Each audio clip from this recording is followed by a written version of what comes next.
good. It's true, life is good on the Horse Racing Happy Hour, hanging out with a guy named Bob Ehalt. My name is Louis Rameau here in the studios of ESPN Louisville. Here we go. Hear me 10 to noon each weekday, including tomorrow, 10:20. Bob will be back with me, hanging out ahead of Peter Pan Day, the final Peter Pan at Aqueduct. We say many things the final time at Aqueduct these days. Bob, good morning, good afternoon to you, sir. How are you? Good afternoon, Louis. Always great to talk horses with you. Yeah, it'll be a lot of fun. I don't want to bury the lead all, Bob, but man, Preakness next week. We could talk horses, we could do all those things, but hey, you're receiving an award for the third time at the Alibi Breakfast. When I think of things that can only exist in horse racing, Bob, the Alibi Breakfast is like a top three kind of Wednesday before the Middle Jewel and the Triple Crown. It happens at Old Pimlico, that kind of thing. Obviously not this year, but congratulations. You are one of my favorites, Bob, to read around, not just at BloodHorse, but frankly in all of horse racing. And I've appreciated your work for many years. I have to imagine for someone like you getting an award like the Woods Award, which is, I mean, it's as good as it gets for someone in your position. An incredible honor to be recognized by your peers. Yeah. It really is. It's very, very humbling. I mean, there's really, you look at the guys who have won it, there's some really the best, the cream of the crop. So it's always a just a great thrill and honor to get it. And, I'm getting close to 70. So I guess in an era of everybody with cell phones doing video, it's kind of nice somebody with a tape recorder in their hands could get a little recognition every now and then. You have won this award 2 other times, including in 2016. American Pharoah Makes It Look Easy. And then, of course, you won the 2019 with a story called Baffert and the Triple Crown, 2 out of 3 ain't bad. Just the title of that, Bob, should win an award. That's just good stuff. Well, I always was a Meatloaf fan, so, that always kind of, I always try to work that in. I often have fun with songs like the 2 out of 3 ain't bad. I like it. It never rains in Southern California. Comes in quite handy. So used to come in handy sometimes. Seems to rain there a lot now anyway. Yeah, now they can't even have Malibu Day on Malibu Day anymore. What's going on? So, but yeah, no, it's like the first 2 were for Triple Crown winners. So this was my first non-Triple Crown winner. But I will say there was a lot of drama and excitement in last year's race. What journalism was able to do was just really probably maybe the race of the year. I mean, I just didn't think he could win. I didn't know if he'd get second. I thought maybe Sandman might get him for second. Never thought he could win the race. And then all of a sudden, boom, there he is. That was just an totally impressive race. It's an unbelievable moment looking back, Bobby. And you know where that at Pimlico, where that incredible overlook we had from the press box there, great spot to watch races at Old Hilltop. And he's on the rail stuck with 2 other horses. And I'm watching a very good horse in Gosger just kick away. And I mean, full speed ahead, Luis Saez, perfect ride on him. And he gets out of that thing. I made the case on BloodHorse Monday right before the Belmont. I mean, journalism saved the Triple Crown last year by himself. By running in all of them, by being competitive in all of them. I mean, he saved it last year, and God bless him, because that run in the Preakness, you're right, it was probably the performance of the year. It really was. And yes, I think he did, because it certainly heightened the excitement for a rematch with Sovereignty. And, look, I'll be frank, I did not vote for Sovereignty for Horse of the Year, because I just felt when he took the advantage. He took the easy road to go to the Belmont Stakes. I mean, I do respect what people say about their horses with the 2 weeks rest and such, but no one's showing me that it's a total detriment to the horse. The horses can do it. If you manage your horse properly, they can do it. It's yes, everybody wants to go a certain route. And, this is the one thing horse racing has that the entire nation, look at the numbers of the people who watch the Kentucky Derby. And like 24 million or something. And then they say, oh, we had a record for the Oaks. Well, if you look at the Oaks, it said last year's Oaks got about 600,000 people watching. Yeah. So you kind of get an idea on what the kind of crowd horse racing is. The Triple Crown, people have to get together and realize this is valuable. And now I do understand this year that horse really probably was not going to win the Preakness. he's not really set up for Laurel or Pimlico, whichever one you want. It's going to be a Laurel, but that late style doesn't seem to suit. But I just think I'd be very surprised to see what happens if they really make a big, serious purse adjustment to the Belmont and the and the Preakness, if all of a sudden horses are trained a little different and attitudes are different. I had someone at the station here come up to me this morning and say, man, I've never heard you talk about what you would do with the Triple Crown schedule. And Bob, I don't have a good answer. And it's because I don't know that if we changed anything that the actors would act differently. And so in other words, the only way you might get some sort of change from the horsemen might be if you make it on a monthly basis, and that would just kill the series. I mean, people lose interest in things. And, if you're going to space it out, I mean, people get upset when there's like 3 days between an NBA final. So, I mean, you see what the average sports fan, and that's who you're really gearing the Triple Crown for. And, look, I know Naira's willing to maybe move 1 week. Now, that might help. I mean, one of the key things in the background people don't talk about a lot, can't inject a horse if you ran in the Derby and go in the Preakness. You need 15 days. You can't do it. That's why some of these guys are just not coming back. So maybe the third week might help that way. But I think, look, you offered $20 million and people went to Saudi Arabia in the middle of a war. So, I understand. And look, I understand people are careful with their horses.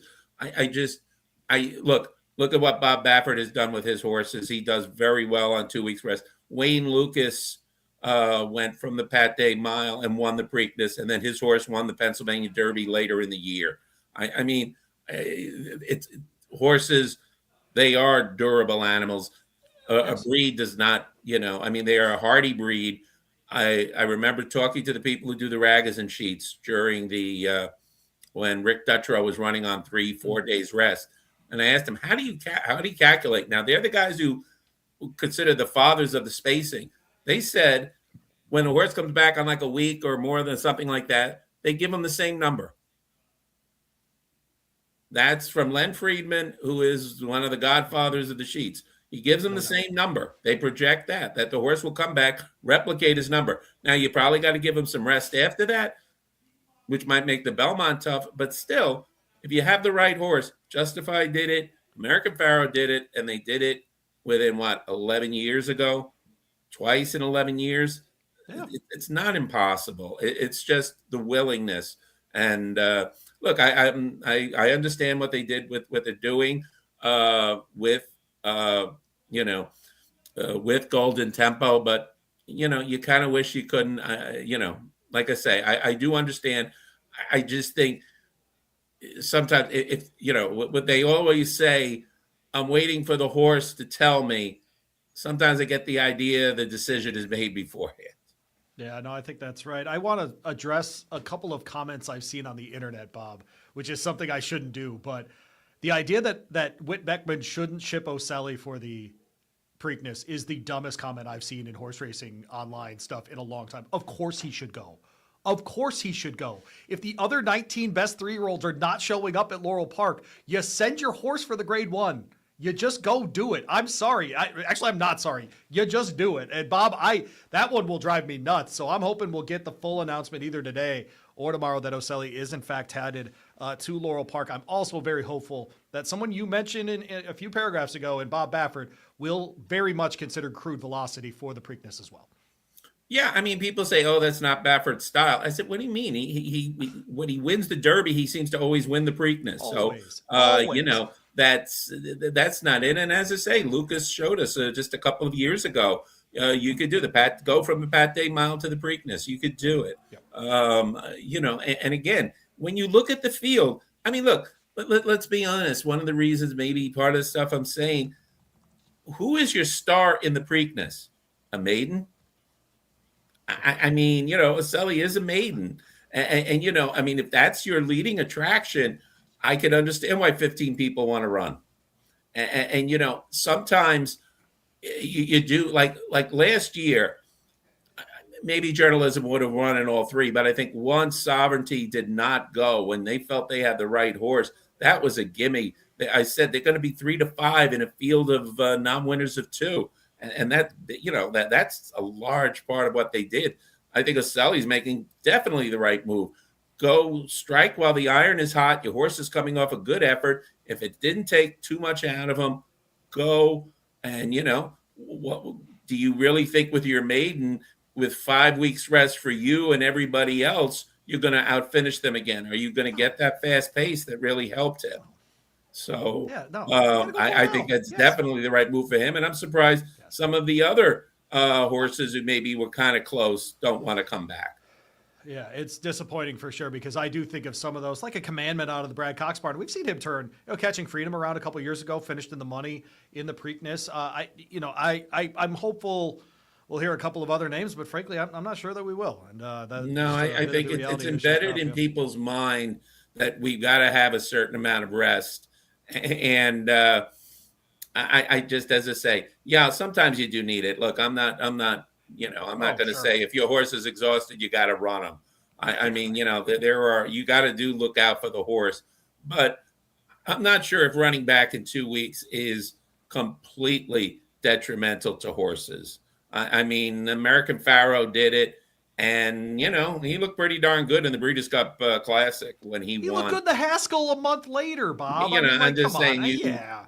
it can be done. I think it can be done. I just think, look, if you want to look, sometimes you have to accept in horse racing, you're going to get beat.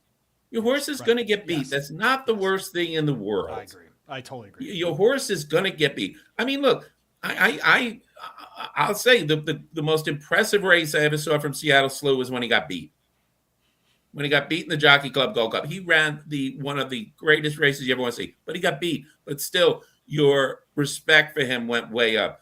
Look at American Pharaoh. What he gave the sport in the Travers by running and getting beat. That was probably the workout when he attracted 20,000 people to Saratoga for a morning workout, a Friday morning workout. Greatest scene in horse racing I ever saw. And I never will see anything to match that. Sometimes you got to be willing to take the chance. Don't harm the horse. I'm not certainly advocating that, but I as I say, I think sometimes decisions are looked at. Sometimes you're coming to a decision a little quickly. Give it some real time. Give it some thought. And as I say, if it's money that it takes or the spacing, but will 1 week? I'm not sure. Yeah, I'm that's the not thing. sure. Like, And if you do that, then what do you do? And it doesn't work. Yeah, the logical sporting thing here, Bob, is to go 3 weeks between each because you want to keep them more compact than is the normal schedule because then it's still a difficult thing to do over the Triple Crown span. But Chad Brown looked me dead in the face when I asked him about emerging market over Derby. Oh, no, I like this. I want 6 weeks between races for my horses. Yeah. All he would do is go, okay, Derby, Belmont, 6 weeks apart. Great. So why would I even want to change the Preakness if they're just going to do that anyway? I don't know. That's the point. They want to get into like a monthly basis. So now, and I Naira will not go to July 4th. No. They will not go to July 4th. They should. That is, even if Fox tells them, I think they'd say, no, we can't do that because they do know if the Derby winner doesn't win the Preakness, no one will care about the Belmont Stakes on July 4th. No, they know exactly that. Right. So, it's a difficult question. You got to go through. But I think the three parties, and I'm saying all three, have to come together and realize, and the sport, this is our signature event. It's not just the Kentucky Derby. It is a series that people will follow, and you can build new fans. My affection for the horse racing started when I went to see Canyonero try for the Belmont Stakes. He didn't do it, but I became a fan. These are the things that the people in the sport have to look at and say, look, we've got the Golden Goose here with the Triple Crown. Let's not screw it up. People have to do it. As I say, will it take money? I don't know. An extra week? I don't know. But somehow they got to reach something. And you just can't keep having it that the Derby winner is going to skip the Preakness. Middle pick 5 is going to be our target here on Saturday, Bob. An interesting card at Aqueduct, a pair of turf races to close. We won't quite get there for that, but Peter Pan Day itself. And I wanted to ask you kind of a different question before we get into the handicapping here. The Peter Pan, long time ago, was a grade 1 for a couple of years. Most of its life has been a grade 2, has been downgraded to a grade 3 in recent years. But I offer the following evidence that it's actually a grade 2. Here are the last couple of winners: Hill Road, Antiquarian, Archangelo, We the People, Promise Keeper, Country Grammar, and Global Campaign have all won this as a grade 3. That sounds like grade 2 company to me, Bob. Yeah, I think it is. There's a lot of New York stakes that really have been short shifted through changes, and some that don't get. Like I say, the Remsen should be a grade 1. I don't understand the criteria you're using if you're not going to take a look at the horses that have run in that, especially now this year too. You got Renegade, you had Paladin. They might have been. I mean, Paladin would have been the favorite in the Derby if he stayed healthy. I don't think there's any question about that. So yeah, it really is a. As I say, I'm not sure what's the true measuring stick, because sometimes, well, you don't have the size of the fields. Well, they're not big fields in California either, and I see some grade 1s out there. So yeah, let's be frank about some of this stuff. And I think you got to give I'm just not sure what the real basic criteria is. The Cigar Mile should be a grade 1. I don't see why that's not. And whatever people say, like in the Wood is the only grade 2 out there. So when you do that, well, why are you going to go to the Wood? You're going to go to the grade 1s. Of course. I mean, I've had trainers tell me if the race is only a grade 2, I'm not going. They want to run in grade 1s. So of course, and they should, by the way. Of course they should. Right. Well, they should, but I'm just saying that downgrades the race. Once you do that, you kind of perpetuate what you did, because trainers aren't going to run because it's grade 2, unless it's a totally inflated purse.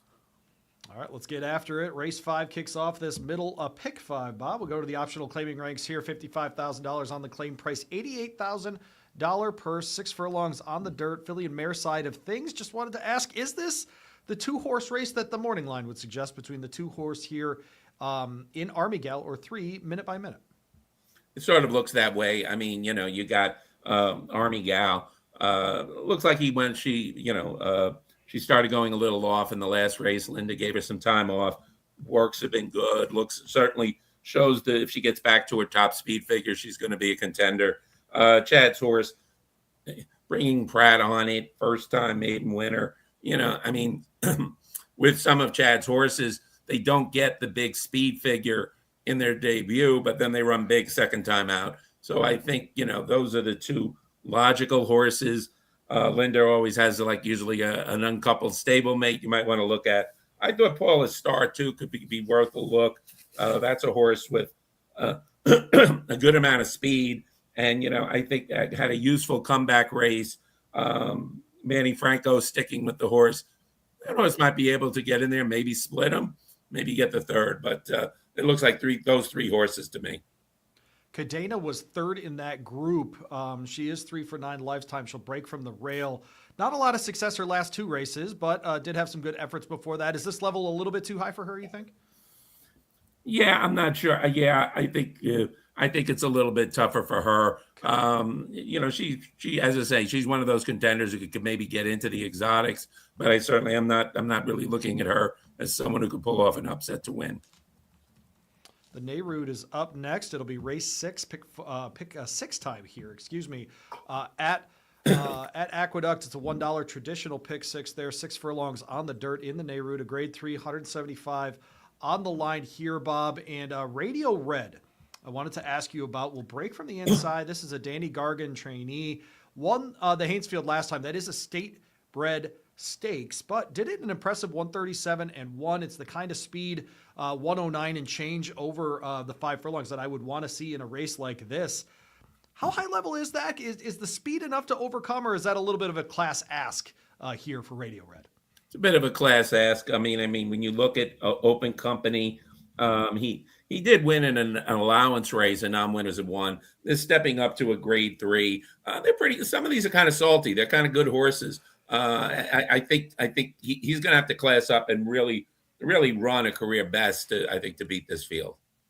Yeah. Winner previously at Aqueduct 5 times, 4 times in second, 10 overall finishes in the money over 14 lifetime starts. Others in this field, though, that are catching the morning line makers' notes include the Tom Fool runners and the Carter runners. Between those two races, which one do you think was a little better of an indicator of what might happen on Saturday? Well, I mean, I think the Carter was the better race. I mean, it had the better horses. It did have Bookham Dano. But again, the question is, those two horses, Point Doom and Bookham Dano aren't running. So, it doesn't mean that, say, some of the horses from the Tom Fool may not come back and win. I mean, I do kind of I think 1-900. I think that horse, I've kind of, what I see in the PPs a little bit, when the track's wet, not really his best race, not an awful race, but not his best. We get some dry weather. I'm thinking he might be the one to beat. He's getting Flavian Pratt in a stakes race. That's pretty good. Great stakes for Tom Morley. He's won for his last 11, but as you mentioned, Flavian Pratt off to a great start again at Aqueduct, 2 for his first 8, 4 second place finishes so far, half his races there, but those second place finishes pay plenty of bills as well. Nehrude as a trainer, my gosh, when you go through his list of wins, did win the Belmont Stakes in 1957. Can you name the 1957 Belmont Stakes winner? Gallant Man. Oh, man, if you're right about that. 1957 was Gallant Man, Bill Shoemaker, John Nehrude. Final time, quick one, 2:26 and 60. Well, because of Nehrude, that reminded me. But, and I will say, I wasn't there. I wasn't there. You've been on the show too much. You knew I was going to ask. Yeah, right. My buddy Terry Finley at West Point Stable, we were talking about the history of the Pimlico Special, and he was talking about Seabiscuit and said, well, you remember that one, Bob. I said, no. Pimlico Special, I swear to God. In June of 1957, I was about a mile away from Belmont Park in diapers. So, I won't go beyond that. But yes, I was on 227th Street, little too young to be brought to the races. Little Bobby Ehalt. There you go. All right, moving on. To race 7, another graded stakes. Here's the Grade 2 Ruffian, contested at a mile on the dirt course there. If you're unfamiliar with Aqueduct, that's a 1-turn mile over the dirt there. Fillies and Mares 4 and up, and here $200,000 on the line. Do you have a Ruffian memory? You have to. No. I mean, come on, Bob. I'm just kidding. All right. So, At least I'm honest. I'm not sitting there on my phone looking through and going, oh, yeah, I remember. No. If you mentioned something to me, I might say, oh, yeah, I can remember, but off the top of my head. Sorry. Not a Ruffian member. That's all right. No. I'm a little surprised Saffie Joseph trainee coming out of the double dog dare, of course, in the Colonial, that split sandy bottom. A couple back. Savachi's going to get the mount here as Tyler Gaffalione going to stay in Kentucky for the weekend. Chad Brown trying inefficiency in this spot, stepping into graded company for the first time. Dry Powder, we'll see if she makes the trip from the La Troyenne. That would be quite a quick turnaround there. I'm going to guess she's not going to run, Bob. But of those two sort of favorites, are we leaning on them, or is there maybe an Irish Maxim or a Dazzling Move in your future? I kind of lean toward the two favorites. I mean, I agree. I mean, you hate to be chalk all the time, but it does. These are smallish fields that we're talking about, and some of the horses look like they're just in there to make the race. Look, Enomia really ran a nice race in that double dog dare, if I'm saying it all right. Run a real good race against good company. She's definitely going to be a main factor, and if anybody's going to, I think, beat her. Certainly inefficiency, unbeaten for Chad in the two starts, won very easily. Looks like she's going to be a stakes contender. I would say between those two, you're looking pretty good. I thought the one horse, a couple. I'm not, I was actually talking to the owner of Dry Powder, Al Gold. They're not sure. They might run. They may not. Maybe they might wait for a race at Laurel the following week, because they are sending Napoleon Solo down there for the Preakness. But they might run. I mean, the one thing with Dry Powder, and even the other one I was kind of looking at, Caziar, there's a lot of speed in this race. So if Dry Powder goes she might be able to close into it. She might get a pretty good pace to close into. Same thing with that Cassiar on the rail. She's shown some potential early in her career. Might get a setup. I mean, the rail isn't a great spot in the mile shoot, but if she's going to come off the pace, it's not as detrimental. So I think, I think it's the two favorites. They both have speed. So, if you're going to try to beat them, I think you would definitely don't look for a horse to try to outrun them. Maybe one to come to catch them in the final 70 yards. What do you make of Irish Maximo here? She's 7 for 10 on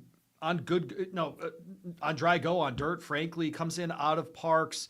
It's the Service Pennington combination that we see so often in their group. When they ship, they tend to win here. Do you give her much of a shot? I certainly wouldn't totally discount her, but I think the problem is she's not really used to running a mile. She's on the lead, and she's going to get pressure. I mean, that's the thing. I mean, look, sometimes these jockeys, they let somebody go, and then that's it. I just think looking at these horses in the field, the main favorites are not going to be far off her flank. So I think that's going to make it a little bit more difficult for her. Irish Maxima, Grade 3 winner in the distaff at Aqueduct last April.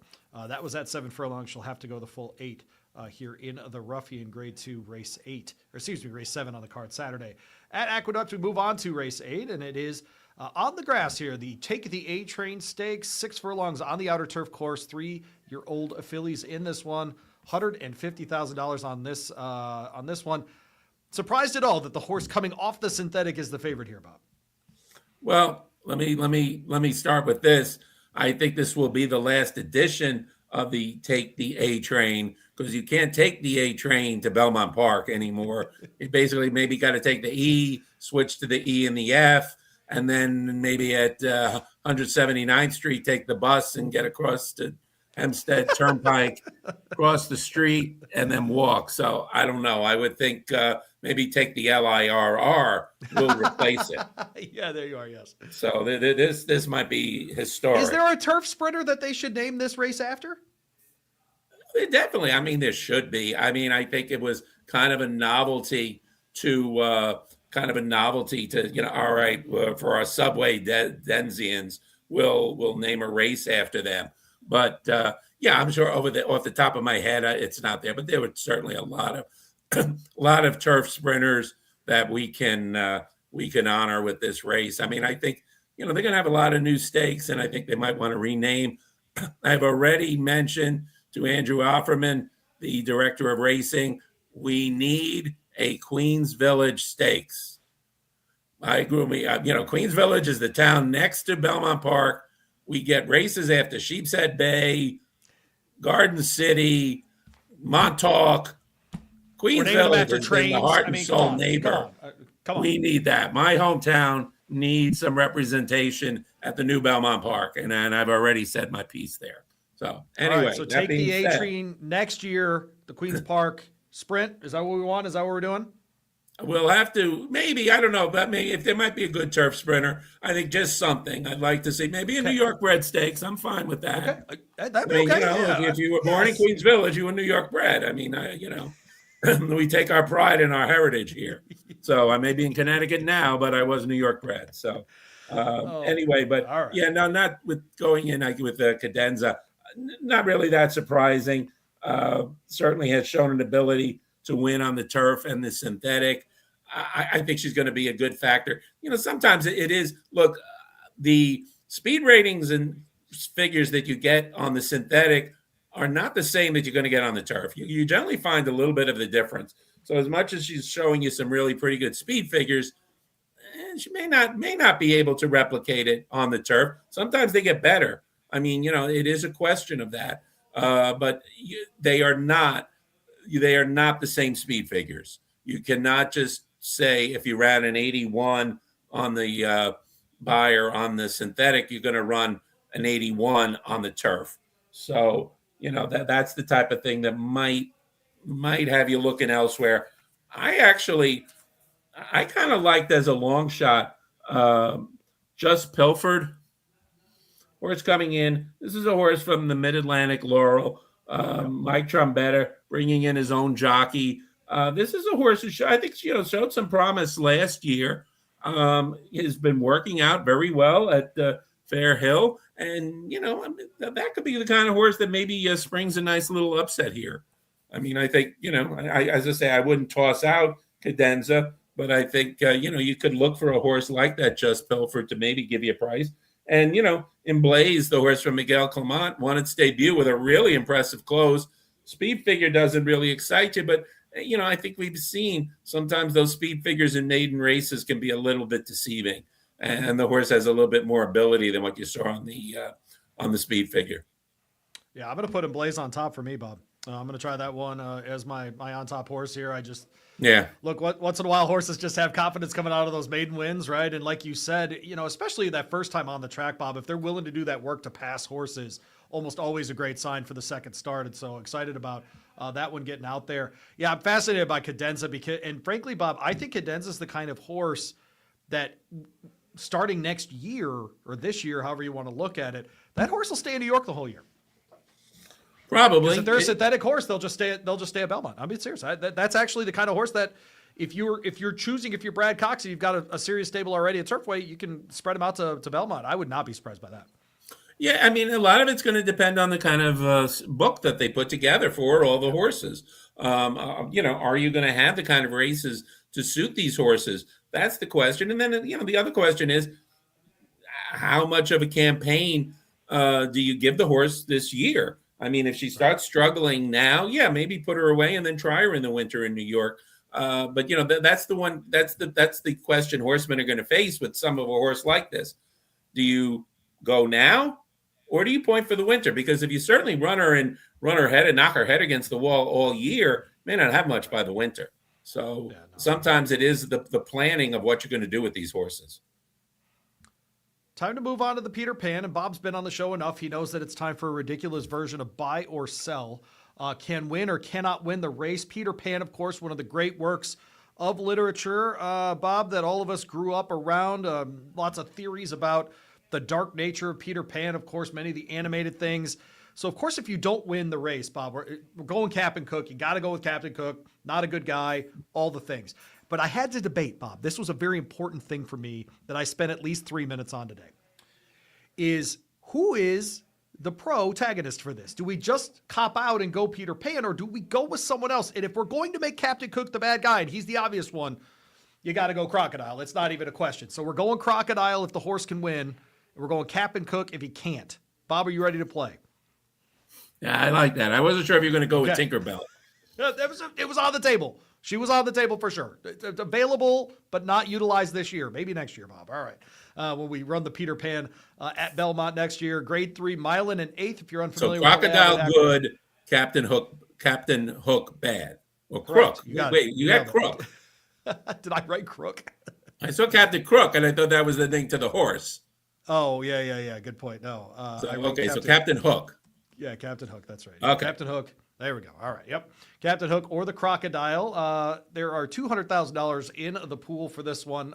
Grade 3 Peter Pan, mile and an eighth on the dirt there. If you were unfamiliar with Aqueduct, that means they start at the same place at which they will finish. This is for 3-year-olds. You get a spot in the Belmont starting gate. If you win this race, it's a bit like the Federico Tessio in Maryland ahead of the Preakness Stakes.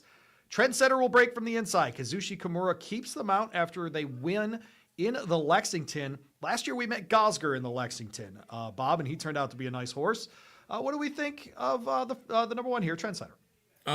He's Crocodile, I would say that. I mean, that was a really good effort in the Lexington, and I think how things turned out. The horse might have been able to run in the Derby if they wanted to, with the way all the points went and everything, even with the 20 or whatever. But he ran a nice race. Should be well set up for this. Horses in New York now, getting ready. As I say, I think he looked good enough in the Lexington and some of his other races. They keep using a little, sometimes he's on the all weather, sometimes he's on the dirt. Seems to be capable of running on any surface. So I think I think things will work out. He's got the rail. He's going to be able to save ground around the 2 turns.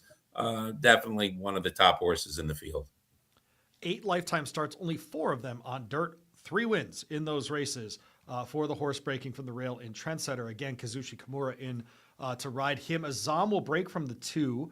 Nice number at 10-1. Comes out of a maiden win at a mile, the 1-turn mile at Gulfstream Park. Jose D'Angelo shipping in for this one. I love that he takes as many shots as he does. Bob, what do you say about Azam in this spot? A little bit. I'm gonna go with because it's a small field, so we can have a little bit of variety. I'm gonna say Captain Hook. I think this is not. There's a couple of good horses in there. Going to face a lot of speed, and there's going to be some speed in the race. Trying to go 2 turns off a 1 turn maiden win. I'm not totally sold. The speed figures have been getting better, but they really got to step up a lot more to get there. So I'm more tempted in this field to say give it the Captain Hook. Did win on debut, but was DQ'd out of that spot. Has been in maiden company his entire career. So technically 1 of 3, but really 2 of 3 in maiden company is Azam coming in. Jose Loscano picks up the mount. There, growth equity for Chad Brown. Your likely morning line favorite, but you're also your likely post-time favorite. Comes out of a maiden win at the mile distance at Aqueduct. We'll have to go the 2 turns here. Flavien Prat rides. I'm assuming Crocodile for you, but boy, there's still questions here, aren't there? I would say Crocodile. I mean, as I said, we've seen these moves out of Chad where he moves the horses from maiden company into stakes. He just doesn't do it to keep, have some action. He's here for a reason. I would say I like the way the speed figures have gotten better with each start. Really looked good last time. I think this, is definitely, I would say, the horse to beat in the field. Because of the tactical speed that he has, and speed figures getting better. There's everything pointing to a big effort for him on Saturday, especially once again Flavien Prat aboard. Flavien Prat will ride this son of Nyquist. Wildcat Air on the dam side. My dear Venezuela is the dam for that one. Bull by the Horns will break from the 4. A son of essential quality, and his kids are acting a lot like he did, Bob, running very well in distance races on the dirt. Winner of the Rushaway, though, on the synthetic last time. Safi's horses, when they win, they come back to win at 23%, so no problem there. This is what we saw in the Fountain of Youth. Does have a win over the dirt in a maiden effort at a mile at Gulfstream Park. What do we make of Bull by the Horns, 8-1 on the morning line here? Micah Husband's in town to ride. You would have to put him as Captain Hook. I mean, there's some talk he may not go in the race. They might be thinking about the Preakness. I mean, everybody in the world seems to be. So, but I mean, again, nice effort in the Rushaway where he beat Trent Center. But again, that was an all-weather surface. The one time they tried him in the dirt against good company, much better company than you'll see here in the Fountain of Youth. He really was no factor. Given some of the uncertainties about him, I'm gonna put him on Captain Hook. Captain Hook for the trainee of Safi Joseph Jr. Talk to me, Jimmy. My pick in the Wood Memorial looked good at the beginning, Bob, and then didn't by the end of that race. Ran 8th in that one. Did win the Withers by 11 lengths before that. Back in this spot, essentially second off the layoff. I like that angle for sure. For Rudy Rodriguez, Crocodile or Captain Hook for you? I think at 9-5, it might be a play against for me. Well, there's different things. There's different ways to look at it. I think in terms of can he be a factor, I would definitely say Crocodile. If he's going to go off at the 9-5, I would definitely put him Captain Hook. Okay. So I'm gonna this one copping out a little bit, but if you're talking about betting the race now, maybe if you're making a sequence bet, you may want to include him. But, you definitely don't want to bet him to win. I don't think that's a fair price. But at least if you're going to get value with some other horses, you might. Look, what happened in the Wood was he drew the 2 posts, which normally isn't bad. But in the one was Napoleon Solo, and the 2 of them went out. And they were the 2 big speed horses. So being side by side, that sort of negated the ability for one of them to kind of maybe sit back a little bit. They both went at it. They went 22 and change in the first opening quarter. Both of them were not there at the finish. So he's going to have a much better time here. There's not a tremendous amount of speed. It's a small field. I would think he's going to go out to the front, might hang around. It's going to be a question of how fast the pace is. But we're going to see. I mean, again, he won the Withers. But yes, that was a February race at Aqueduct. This is a May Stakes at Aqueduct. They're different animals. He's going to be tested. He has the speed. Where again, if he doesn't get challenged, maybe he gets brave on the lead. But as I say, I'm not as keen on him with the odds. Golfi will break from the 6th. We see Kendrick Carmouche listed here for Gustavo Rodriguez. This one won last out at the mile distance at Aqueduct. Its second win at the track. Did win previous to that in a maiden 50. This is one we saw going a mile and an eighth before in a maiden effort and way up the track in December. What do we make of Golfi's chances here?